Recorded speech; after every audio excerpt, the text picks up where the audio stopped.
I think the biggest challenge is talking to Vermonters about the real issues. You know, right now, Brian's running a campaign that really isn't in the spirit of the way we do things in Vermont. Distorting the record, telling untruths with frightening ads on television.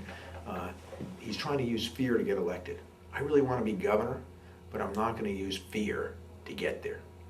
What I'm going to do is focus on the issues, the challenges that we have to put Vermonters back to work, single-payer healthcare plan, workforce training, broadband every last mile by 2013, early childhood education, which we have to get done, and a tax policy that grows wealth and grows jobs. Let's focus on the issues with a positive, vision-oriented discussion of the differences in the way we see doing the job.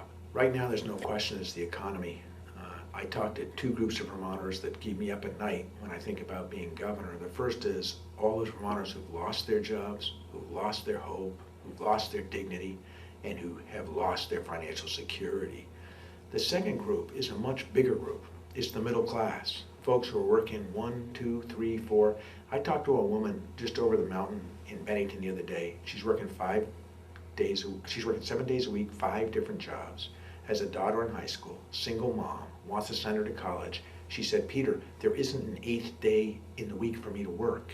So we've got to get a piece of the jobs that are going to come as we get off of oil, move to renewables, get manufacturing going again, huge potential in agriculture as we produce our own food, grow it locally, sell it and buy it locally.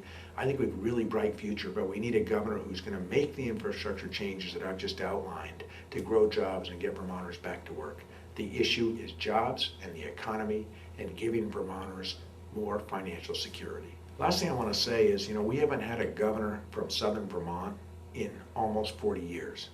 The best governor we ever had was George D. Aiken from Putney, who did for electricity what I'll do for broadband and cell service, what I'll do for single-payer health care, and what I'll do to get Vermonters back to work. Let's have a governor who has run a business, met a payroll, built that business right here in Windham County, knows how to do it, knows there's no better place in the world to do business, to raise your family, to live. Let's start talking about the hope of our future and not running a campaign of distortion and distraction and fear. That's what I pledge to do. Together we can win.